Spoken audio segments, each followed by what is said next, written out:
¿Qué tal? ¿Cómo están amigos y amigas de esta comunidad? Pues vaya semana la que se ha presentado en nuestro país, otra vez en el ambiente político nacional, con diferentes episodios, algunos sumamente trágicos, por supuesto, como lo sucedido en Ciudad Juárez, Chihuahua, con este grupo de migrantes que fallecen. Hablamos de decenas de personas que estaban enjaulados, en pocas palabras, y las reacciones que se han dado en torno precisamente a este hecho que nos llevan al análisis, que nos llevan, por supuesto, también al comentario, lo que ha pasado en el Instituto Nacional Electoral, que de plano otra vez ya censuraron la mañanera, ya no quieren que López Obrador hable como una especie de carta de despedida del llamado triunvirato. Y para este y otros temas, pues se encuentra con nosotros una persona que ustedes lo saben, yo admiro muchísimo, respeto muchísimo y aprecio todavía más, el gran Fernando Rivera Calderón. Fer, ¿cómo estás? Queridísimo Jesús, muy bien, contento de verte nuevamente, de poder platicar con tu público. Oye, pues yo de entrada, mi querido Fernando, yo te pediría tu opinión, tu análisis de estas reacciones que hemos visto después de esta tragedia en Ciudad Juárez, sin minimizar, por supuesto, la responsabilidad de cada quien, pero de repente la forma como se cuelgan personajes como Kenia López Rabadán, como Lili Telles, como Germán Martínez, como el propio Emilio Álvarez y Casa, que uno pensaría pues que es distinto, ¿no?, al otro grupo, y que, si me lo permites, me da la impresión de una especie de script, ¿no?, de un teletón político, en donde hay que llorar la tragedia, pero hay que sacar raja de la misma, ¿no?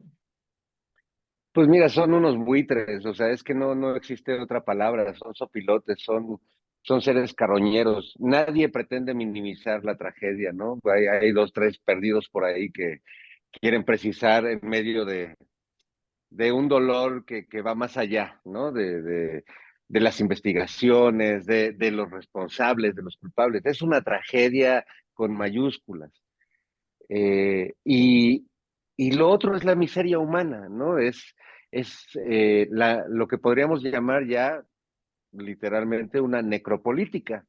Estos partidos de oposición que carecen absolutamente de argumentos para debatir con el poder presidencial, con el presidente, eh, pues todo el tiempo están aprovechándose de cualquier cosa. Lo que pasa es que en este caso no es cualquier cosa, ¿no? Es el luto humano, es un suceso que nos debería merecer a todos por lo menos un poco de respeto y silencio en el sentido de no lucrar con esta tragedia. Me parece de veras muy lamentable, eh, y que esa miseria humana se sume porque de algún modo revictimiza, porque lo están utilizando ese dolor en medio de la investigación, en medio de todo, están culpando directamente al presidente o a tal o cual. Y bueno, pues es simplemente no querer entender, ¿no? El gran melodrama de ayer en el Congreso, ¿no? Con estos personajes gritando y pataleando como jamás los hemos visto ante otras tragedias que ha vivido este país las últimas décadas y que no, o sea, hoy traté de hacer un ejercicio de memoria, tú Jesús, que eres un periodista también acucioso, no sucedía ese desgarramiento de vestiduras ante un tema. Y vaya que el tema es trascendente, es muy importante, es terrible. No hay manera de encontrarle una salida política desde ninguna parte, pero sí que no se pasen de lanza, ¿no? La verdad es que, curiosamente, los que se dicen más de golpes de pecho y que ahora en teoría estamos en este periodo de sacrificio, de contención previo a la Semana Santa, ¿no? Y estos, con todo y su golpeteo de pecho y su catolicismo declarado, amenazan y señalan y bueno, lo de Telles, pues es básicamente está amenazando o sea, llevas mucho tiempo usando la tribuna para amenazar personas, ¿no? Oye, una estrategia, mi querido Fernando, hablabas de esta necropolítica. Yo recuerdo cuando pasó lo de la línea 12, cómo los panistas aparecen, ¿no? Jorge Triana, Federico Doring, toda el ala nazi del PAN, ¿no? En la Ciudad de México, se aparece y se toma una fotografía y hace una conferencia de prensa con los trenes atrás, derrumbados, con la infraestructura derrumbada. ¿Es una necropolítica como estrategia, me quedo Fernando, o nos topamos efectivamente con políticos totalmente ya deshumanizados, totalmente ya fuera, ¿no? De cualquier lógica moral, de principios, de entender que hay límites incluso cuando se presentan situaciones de este tamaño? Pues yo creo que es totalmente la escuela de Felipe Calderón, de convertir el asesinato, así como Thomas de Quincy, este escritor británico, a manera irónica hablaba del asesinato como una obra de arte, pues bueno, Felipe Calderón hizo una pedagogía del asesinato, ¿no? Y bueno, pues ahí tiene a sus alumnos.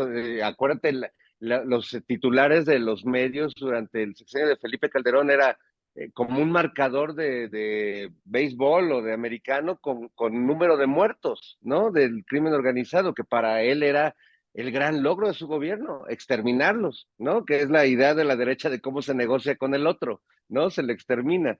Me parece que es básicamente esa escuela, ¿no? De ver la muerte del otro, del que no es como tú, del que te representa una amenaza, pues como un triunfo, ¿no? De tu especie, como si fuéramos verdaderamente cromañones muy atrasados, ¿no? Totalmente. Oye, déjame cambiar un poco de escenario. Pedirte tu opinión, tu análisis, me quedo Fer, el INE. Ya se va Lorenzo, ya se va Ciro, ya se va Edmundo Jacobo, que vino, fue, regresó, pero parece que están despidiendo con la cuchara grande. Anuncian, cerramos de estafa maestra, cerramos la operación Zafiro y queremos callar al presidente. Caray, ¿qué pasa con este trío que son los cruzados, dicen, por la democracia? No, no, bueno, yo estoy muy preocupado, Jesús, ¿qué va a pasar el lunes que ya no estén entre nosotros? A lo mejor ya no vamos a saber votar, se nos va a olvidar convivir pues de una manera pacífica, democrática, quizás volvamos a los tiempos del gran rey Chichimeca, como decía Lorenzo Córdoba, y de yo, gran jefe Pluma Blanca. Tal vez vamos a perder toda sensibilidad política, porque estos tres son como la Santísima Trinidad, literalmente, de, el mundo electoral, del mundo político. Y la otra vez me reía un poco con Jairo porque hacíamos la similitud con la RAE, ¿no? Que el INE de algún modo es como la RAE electoral o la RAE es como el INE del lenguaje, porque son instituciones que se han convertido igual de inútiles y instituciones a las que se les ha olvidado que trabajan en función del pueblo, aunque lo nieguen, ¿no? Que es sorprendente lo de Ciro Murayama, que dice que el pueblo no existe, ¿no? Sí, sí, sí. Eh, una frase que me recuerda, por cierto, un tremendo poema de Jaime Sabines, en su época cuando era diputado del PRI, que justo comienza diciendo, no, el pueblo no existe, el pueblo sirve para que se limpien los diputados y los senadores y sirve para escribir con letras de oro. Es un poema hermoso, ahí búsquenlo, de Jaime Sabines, que por cierto, el sábado pasado hubo un aniversario de él y siempre es bueno recordar a las deidades paganas, mi querido Jesús. Totalmente me quedo Fernando. Sí, oye, el propio Ciro Murayama, si no recuerdo una entrevista con Milenio, lo que dice es, ojalá no regresemos a las épocas de después de las elecciones, hay quema de plaza y hay gente exigiendo la cabeza. Y de verdad, totalmente desproporcionado el papel de estos personajes, ¿no? Pero ¿en qué momento sientes tú que cruzan, o no que cruzan, sino que desvían completamente el camino, o así eran, y el hecho de que llegara Morena al poder, literal, que llegara López Obrador al poder, los vino a desnudar? Sí, bueno, yo los conozco desde mucho antes y parecían más moderados, parecían más sensatos, ¿no? La llegada de la 4T, la llegada de López Obrador, el que haya ganado del modo tan contundente que ganó, pues ha enloquecido a muchas personas, ¿no? O sea, no solo a ellos en general, a muchos periodistas que solían ser los reyes del micrófono y de la pantalla y que de pronto se vieron como despojados de algo que creían que les pertenecía por derecho divino, ¿no? Porque bueno, pues era el dedazo divino. Entonces, sí, yo creo que sí hubo una transformación y creo que lo que hemos visto ya las últimas semanas con Lorenzo Ciro y el resucitado Edmundo Jacobo, este, pues ya es delirante, ¿no? Es como si sintieran que se les va a acabar no solo el presupuesto, sino esos 15 minutos de fama. Y yo hemos visto a un Lorenzo que, pues es como se dice entre las parejas que uno conoce verdaderamente a la persona con la que se casa hasta que se divorcia. Y justo creo que estos últimos días hemos conocido al verdadero Lorenzo Córdoba como un tipo frenético, delirante, rencoroso, megalomaníaco, y evidentemente que reniega, yo no sé, no me quiero meter al terreno familiar, pero reniega absolutamente de la figura y de la postura que tuvo su padre, ¿no? Yo creo que esto debe molestarle a cualquiera que se lo digan, pero es que no es mi opinión. Es una diferencia radical entre el pensamiento de su padre y ni siquiera diría el pensamiento de su hijo, el pragmatismo radical y mercenario de su hijo Lorenzo, ¿no? ¿Qué opinión tienes, querido Fernando? ¿Hacia dónde vamos en este sentido? Cuando estamos ya entrando a la última etapa, ¿no? Estamos ya ante la última etapa precisamente del gobierno de Andrés Manuel López Obrador, y nos topamos incluso con situaciones como la película de Luis Estrada, que ha sido utilizado por algunos grupos para decir eh, que si está de un lado, que si está del otro, se ha polarizado al respecto. El mismo presidente ha dicho que es un churro la película. Pero la narrativa, Mica Fernando, ya tú y yo hemos platicado en otras ocasiones de cómo la narrativa se ha ido agudizando conforme fue Andrés Manuel López Obrador creciendo en su gobierno, caminando en su gobierno. Eh, ¿Sientes que hay una mayor radicalización y que se puede radicalizar aún más este tipo de narrativas, el uso de cualquier tipo de tema para golpear? Escuchamos a Fernando Belauzarán en alguna ocasión decir que si había perdido la selección de béisbol era culpa de López Obrador.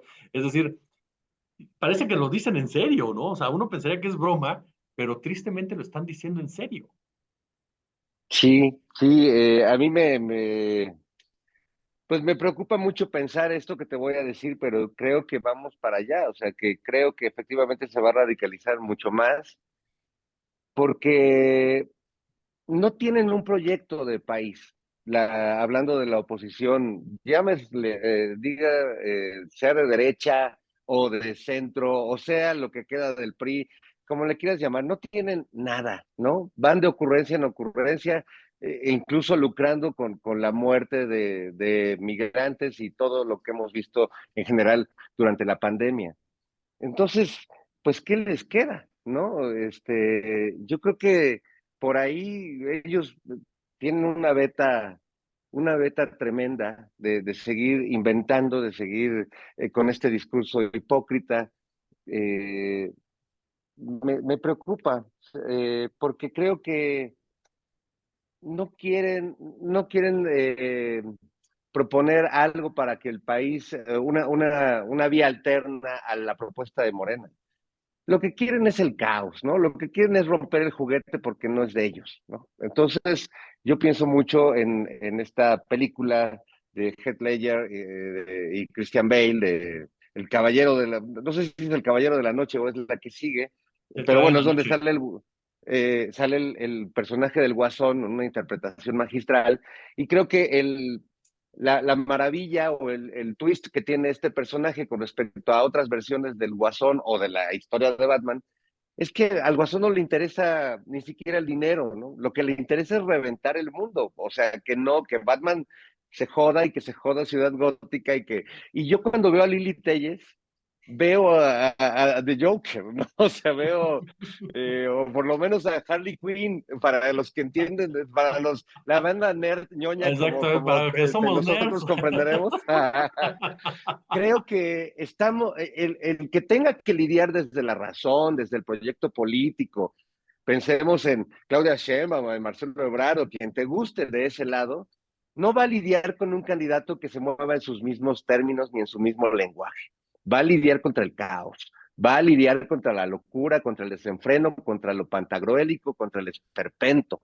Y está delineándose muy cañón y a mí me da miedo. O sea, a mí Lili Telles me da miedo. Yo no quisiera hacer que esté en un debate con esa bola de psicóticos que la neta, o sea, que en cualquier momento van a dar el papá de Tabe y van a sacar el puñal y voy a escuchar violincitos como en Psicosis de Alfred Hitchcock y el país se va a volver una película de Alfred Hitchcock. Oye, para cerrar esta interesante charla, Fer, no puedo dejar de preguntarte sobre lo que vimos esta semana de dos personajes, uno de ellos ya lo mencionaste, de Felipe Calderón y Vicente Fox diciendo dictador a López Obrador. Es decir, los dos en un mismo tenor, hablando de dictaduras. En un negacionismo crónico, dos personajes que saben que se aceptan su responsabilidad con... Todavía Calderón lo niega, pero Fox de plano dijo que García Luna hizo un excelente trabajo con él, que con él trabajó muy bien. Viven disociados de esta realidad, o sea, ¿qué opinas de dos personajes que tristemente aparte gobernaron este país? O sea, no son cualquiera. Eso es lo más triste, saber que cada uno tuvo 6 años para destrozar este país, porque si bien Calderón tiene un peso muy fuerte porque fue el que soltó a las tropas y creó este narcogobierno, ahora lo sabemos, la omisión de Vicente Fox es abrumadora, ¿no? El sentido holístico de su gobierno, ¿no? Invocando a los espíritus y a los ángeles con Martita, mientras el país empezaba a ir a la fregada y luego llega el loco y ahora denuncian una dictadura. Yo creo que cada día se hunden más. Yo creo que ellos mismos, es como la clásica escena de la película de terror del personaje que está cavando su propia tumba. Cada tuit de Vicente Fox literalmente es como echarse más tierra a sí mismo, igual Felipe Calderón, y aunque no ha llegado y no sabemos si llegará, por lo menos en el caso de Calderón, esa justicia en la que podamos verlo sometido a un juicio penal y verlo en prisión, sí creo que ya accionó otra clase de justicia, ¿no? Que no es menor y que es un rechazo masivo, generalizado a ambas figuras. Yo siempre me saca de onda pensar quiénes le ponen like o retuitean un tuit de Felipe Calderón o Vicente Fox. Y también creo que debe ser motivo como para aventarte por la ventana si tú eres un monero o un disque crítico y te retuitea Felipe Calderón o Vicente Fox. Lo pienso y hasta me dan ñañaritas, ¿no? Pero bueno, no tienen madre y no tengo otra manera de decirlo. Bueno, no tienen padre ni madre ni perro que los acompañe. O sea, de verdad, son unos cínicos. En el caso de Fox, el cinismo va agregado a una ignorancia prodigiosa, ¿no? pero, pero creo que la característica es que son cínicos y al hablar de este modo y al estar tan presentes públicamente, pues es un cinismo que se vuelve muy patético, ¿no? Porque pues, es como si tú y yo no supiéramos lo que pasó cuando ellos gobernaron este país. Mi querido, admirado y respetado Fernando Rivera Calderón, de verdad te agradezco muchísimo estos minutos para nuestro canal y te mando un fuerte, fuerte abrazo, además de todos los éxitos posibles, por supuesto, ahí en Operación Mamut, que ya sabes que somos fans y siempre estamos pendientes de ti, del buen Jairo y de toda la banda. Muy bien, muchas gracias y bueno, pues gracias como siempre por la oportunidad de poder cotorrear un rato y tratar de desmenuzar las cosas, porque luego uno no se da cuenta de lo que piensa sobre las cosas hasta que finalmente hablas un poco sobre ellas y empiezas a escarbar.